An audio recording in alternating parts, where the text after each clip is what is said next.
औज़ुबिल्लाहि मिनश्शैतानिर्रजीम बिस्मिल्लाहिर्रहमानिर्रहीम व अक़ीमुस्सलात व आतुज़्ज़कात सुम्मा तवल्लैतुम इल्ला क़लीलन मिनकुम व अंतुम मुअरिज़ून। सदक़ल्लाहुल अज़ीम। అనంత కరుణామయుడు అపార కృపాశీలుడు సర్వలోక ప్రభు అయిన అల్లాహ్ శుభనామంతో ప్రారంభిస్తున్నాను. సోదరులారా, సోదరీమణులారా, అయ్యలారా, అమ్మలారా, అస్సలాము అలైకుం రహమతుల్లాహి వబరకాతుహు. సర్వ సృష్టికర్త అయినటువంటి అల్లాహ్ మన అందరి జీవితాలలో శాంతిని, శుభాలను ప్రసాదించునుగాక. ఆమీన్. ఇంతవరకు మీ ముందు మన అందరి మార్గదర్శక గ్రంథం, దేవుని చివరి గ్రంథం అయినటువంటి దివ్య ఖురాన్ 2వ అధ్యాయం నుండి 83వ వాక్యముకు అరబీ మూలంను పఠించడం జరిగింది. దైవం ఆజ్ఞాపిస్తున్నాడు, మీరు ప్రార్థనను స్థాపించండి, జకాత్ అంటే దానాన్ని ఇవ్వండి.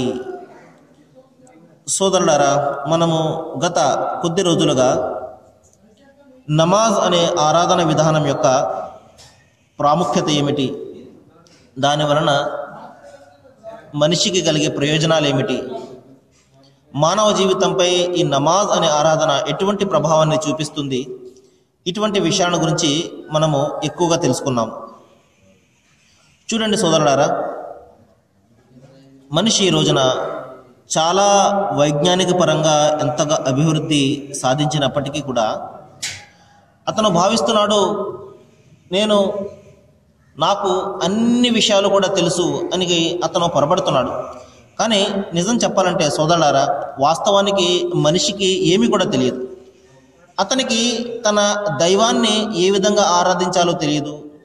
అసలు తన దైవం ఎవరో కూడా తెలుసుకునే పరిస్థితి ఈ రోజున మనిషికి లేదు.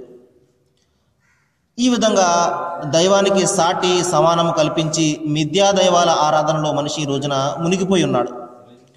అనుకుంటున్నాడు, నేను ఆ నిజమైనటువంటి దైవాన్ని ఆరాధిస్తున్నాను అని భావిస్తున్నాడు. కానీ అతను ఈ విధంగా తన ఊహలో సృష్టించినటువంటి ఒక అస్తిత్వాలను ఆరాధించి దైవానికి మరింత దూరంగానే పోతున్నాడు. అందుకనే దైవము ఈ విధంగా దూరంగా పోతున్నటువంటి ఈ దాసులను తిరిగి దైవం వైపునకు తీసుకురావడం కోసము, సృష్టికర్త అయినటువంటి ఒకే దైవాన్ని ఆరాధించడం కోసము దైవము ఈ విధంగా తన గ్రంథాలను, ప్రవక్తలను పంపించాడు. మరి అదేవిధంగా చివరి ప్రవక్తను, చివరి గ్రంథాన్ని కూడా మన కాలం కోసం పంపించడం జరిగింది. మరి ఇందులో ఒక అద్భుతమైనటువంటి ఆరాధన విధానాన్ని, నమాజ్ అనే ఒక ఆరాధన విధానాన్ని మానవాళికి బోధించడం జరిగింది. దీనివల్ల కేవలము పరలోక ప్రయోజనాలే కాదు సోదరులారా, ఈ ఆరాధన విధానం వలన ఇహలోక ప్రయోజనాలు కూడా మనిషికి దక్కుతాయి. ఎందువలనంటే ఈ రోజున మనిషి తనకు ఏదైనా ప్రయోజనం ఉంటేనే ఏదైనా చేస్తాడు. ప్రయోజనము లేకపోతే ఈ రోజున మనిషి ఏది కూడా చేయడు. మరి పరలోక ప్రయోజనం అంటే మరి వాస్తవానికి అది మనిషి విశ్వాసం మీద ఆధారపడి ఉంటుంది. మరణం తర్వాత మరొక జీవితము, మానవులందరూ తిరిగి పుట్టడము, ఈ విధంగా తమ యొక్క కర్మల విచారణ జరగడము, దైవం సమక్షంలో ప్రతి విషయానికి సంజాయిషి ఇచ్చుకోవడము, ఇవి అన్నీ కూడా ఎవరు చూసి వచ్చింది లేదు, ఎవరు చెప్పొచ్చింది కూడా లేదు. కాబట్టి మనిషి వీటిని విశ్వాసం పెట్టడం, వీటి మీద విశ్వసించడం అనేది అతని విశ్వాసం మీద ఆధారపడి ఉంటుంది, అతని దైవం యొక్క విశ్వాసం మీద ఆధారపడి ఉంటుంది. కానీ సోదరులారా చూడండి, ఈ రోజున మనము చాలామందిని చూస్తుంటాము. మరి పొద్దున్నే లేచి ఈ విధంగా గ్రౌండ్కి వెళ్ళి రన్నింగ్ చేయడము, వాకింగ్ చేయడము, ఈ విధంగా ఇతరితర ధ్యానం అని, యోగా అని ఇటువంటి విషయాలు చేయడము మనం చూస్తూ ఉంటాం. దీనికి ప్రధానమైన కారణం ఏంటంటే ఈ విధంగా శారీరకంగా ఫిట్గా ఉండాలి, మానసికంగా ఫిట్గా ఉండాలి అన్న ఉద్దేశంతో. మరి చాలామంది ముస్లిం సోదరులు కూడా మరి తెల్లవారుజామున నమాజ్కి అయితే రారు, కానీ మరి నీట్గా తయారయ్యి గ్రౌండ్కి వెళ్ళి ఈ విధంగా రన్నింగ్ చేస్తుంటారు, వాకింగ్ కూడా చేస్తుంటారు. కానీ సోదరులారా, ఒక విషయం నేను చెప్పదలిచాను. అదేమిటంటే ఈ నమాజ్ అనే ఆరాధన విధానంలో మనిషికి మరణానంతరం వచ్చే ప్రయోజనాలతో పాటు ఈ ప్రాపంచిక ఆరోగ్యపరమైనటువంటి ప్రయోజనాలు కూడా అనేకం దైవం ఇందులో పెట్టడం జరిగింది. ఎందువలనంటే ఈ నమాజ్ అనే ఆరాధన విధానంలో ఈ రోజున చాలామంది డాక్టర్లు ప్రయోగాలు చేసి కొన్ని విషయాలను చెప్పడం జరిగింది ఈ నమాజ్ అనే ఆరాధన విధానం గురించి. ఇదేమిటండి, మరి ఎక్సర్సైజ్ చేసినా కూడా మాకు ఆరోగ్యంగా ఉంటుంది కదా, నమాజే ఎందుకు చేయాలి అన్న ప్రశ్న వస్తే సోదరులారా, ఈ ఎక్సర్సైజ్ కానీ, ఈ రన్నింగ్ కానీ, ఈ వాకింగ్ కానీ మనిషి తన జీవితాంతం కొనసాగించలేడు. ఏదో అతను ఆరోగ్యం బాగా ఉన్నప్పుడు కొద్ది రోజులు వెళ్తాడు, ఆ తర్వాత బద్ధకం వచ్చి ఇంట్లో ఉండిపోతాడు తప్పించి అతను ఒక క్రమబద్ధంగా చేయడం అనేది మనం ఎవరిని కూడా చూడము. కొన్ని రోజులు చేస్తారు, తర్వాత ఏమో మానేస్తారు. కానీ ఈ నమాజ్ అనే ఆరాధన విధానము అలాంటిది ఎంత మాత్రం కూడా కాదు. ప్రవక్త ముహమ్మద్ సల్లల్లాహు అలైహి వసల్లం వారు చెప్పడం జరిగింది, మీ పిల్లలకు 3వ సంవత్సరం నుండే మీరు నమాజుకు మీరు ఆ పిల్లలను తీసుకురండి అన్నారు. మరి ఆ పిల్లవానికి 10వ సంవత్సరం రాగానే ఒకవేళ ఆ పిల్లవాడు నమాజుకు రాకపోతే కొట్టైనా కూడా మీరు నమాజుకు తీసుకురండి అని చెప్పడం జరిగింది.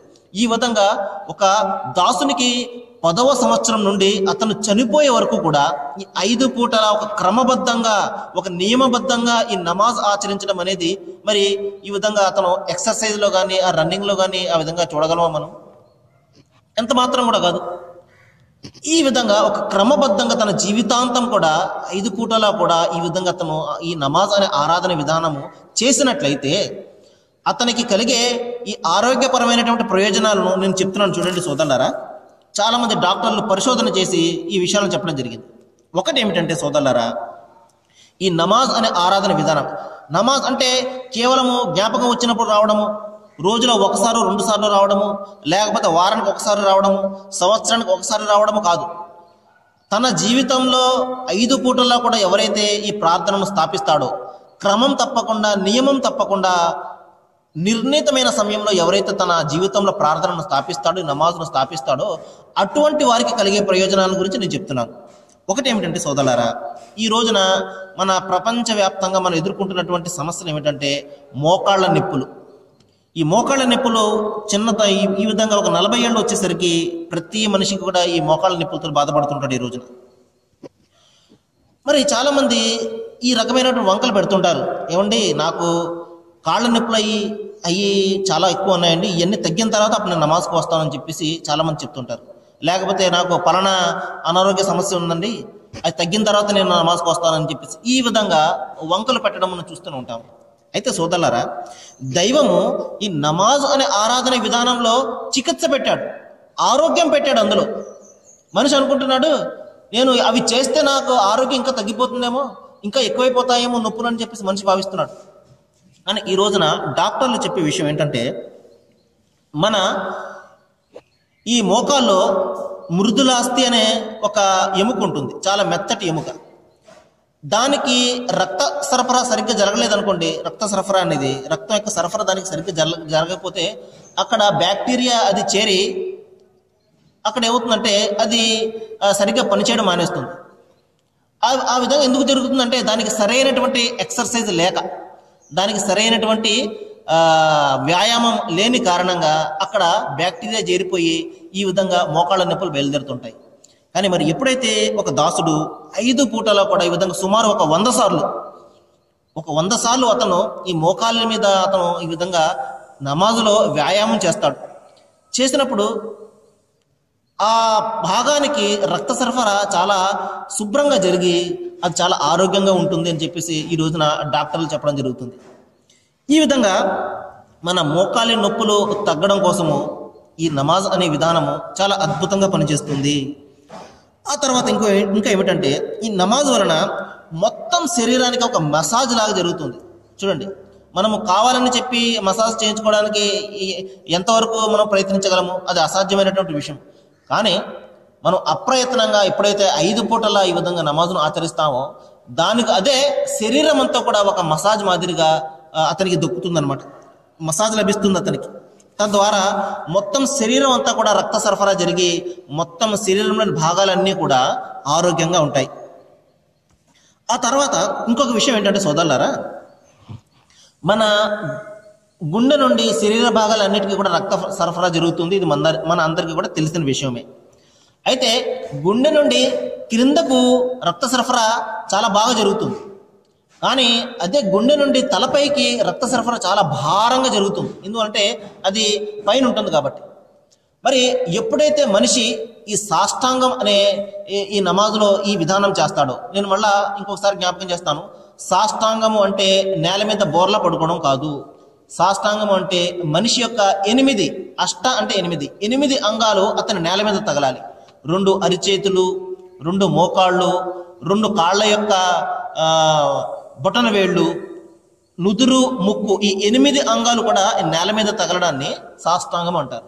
మరి ఎప్పుడైతే దాసుడు ఈ సాష్టాంగ ప్రమాణం చేస్తాడో అప్పుడు అతని గుండె పైన ఉంటుంది, తల కింద భాగంలో ఉంటుంది. అప్పుడు గుండె నుండి తలకు శుభ్రంగా రక్త సరఫరా జరుగుతుంది. తద్వారా తలలో ఉన్నటువంటి ఈ విధమైనటువంటి ఏదైనా బాధ కానివ్వండి, ఏదైనా అనారోగ్యం కానివ్వండి, అవన్నీ కూడా పోతాయి అని చెప్పేసి ఈ రోజున డాక్టర్లు పరిశోధించి చెప్తున్నారు. ఎందువల్లంటే మెదడుకు సరైన రక్తం సరఫరా జరగకపోతే మెదడులో అనేక రకమైనటువంటి అనారోగ్య సమస్యలు బయలుదేరుతాయి. మరి ఎప్పుడైతే ఈ దాసుడు ఈ సాష్టాంగ ప్రమాణం చేస్తాడో గుండె నుండి ఈ విధంగా మెదడుకి రక్త సరఫరా చాలా సాఫీగా జరిగి అతని తలలో ఉన్నటువంటి అనారోగ్య సమస్యలన్నీ కూడా పోతాయి అని చెప్పేసి ఈ రోజున డాక్టర్లు చెప్పడం జరుగుతుంది.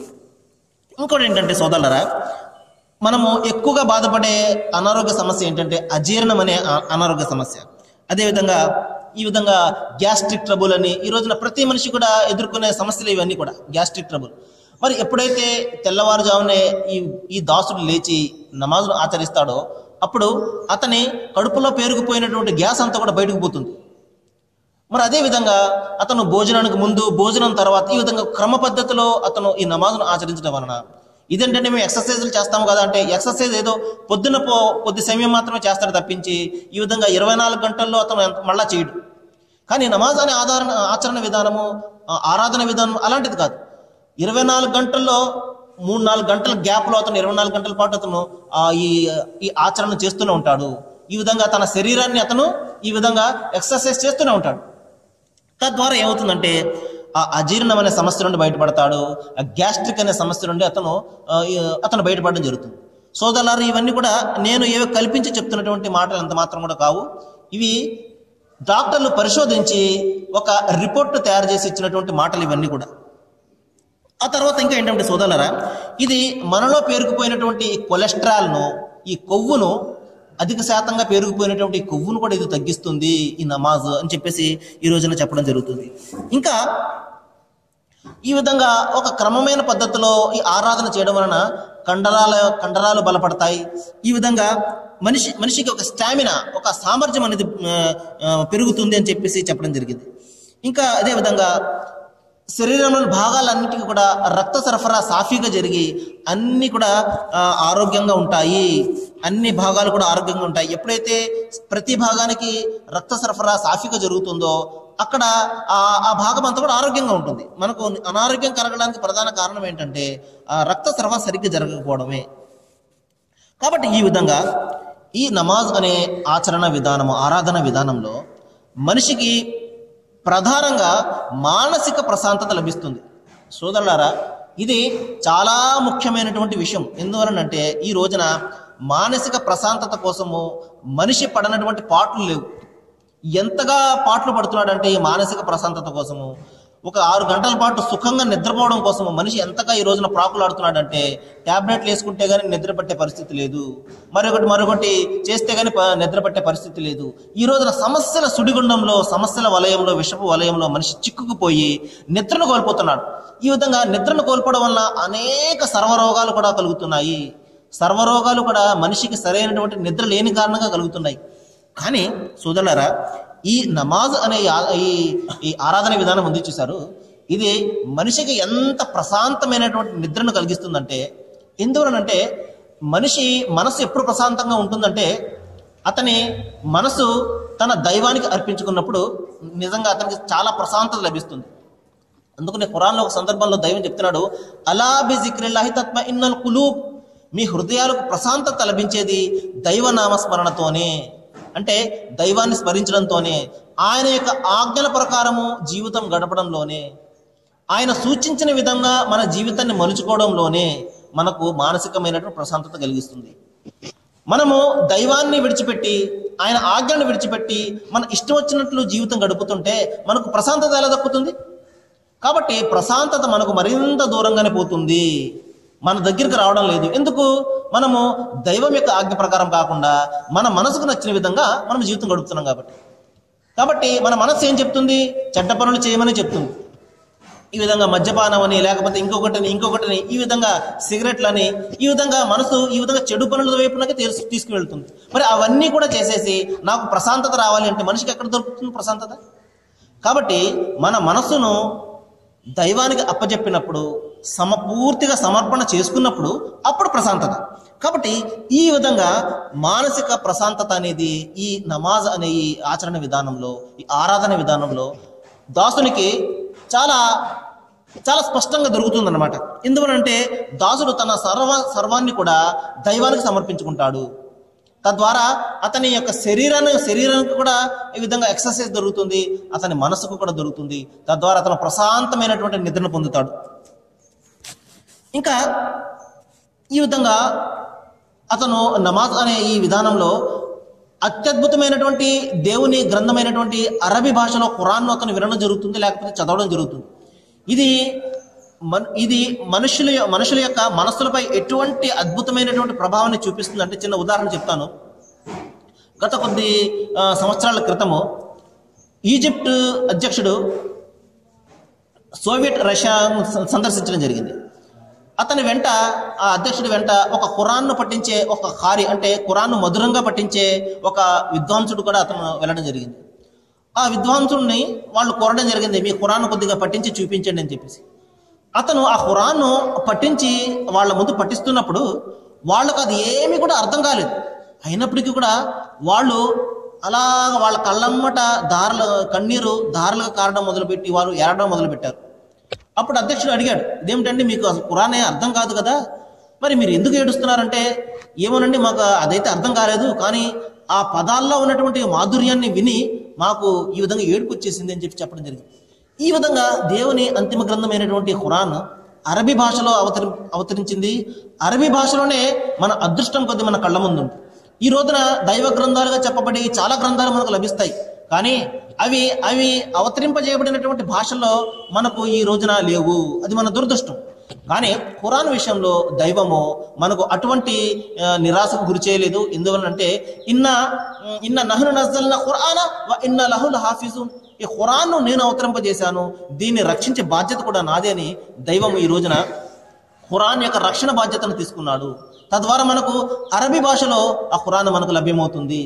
మరి అరబీ పారాయణం చేసినట్లయితే అది ఎంత మాధుర్యంగా ఉంటుందంటే మనిషి తన సర్వాన్ని కూడా కోల్పోతాడు.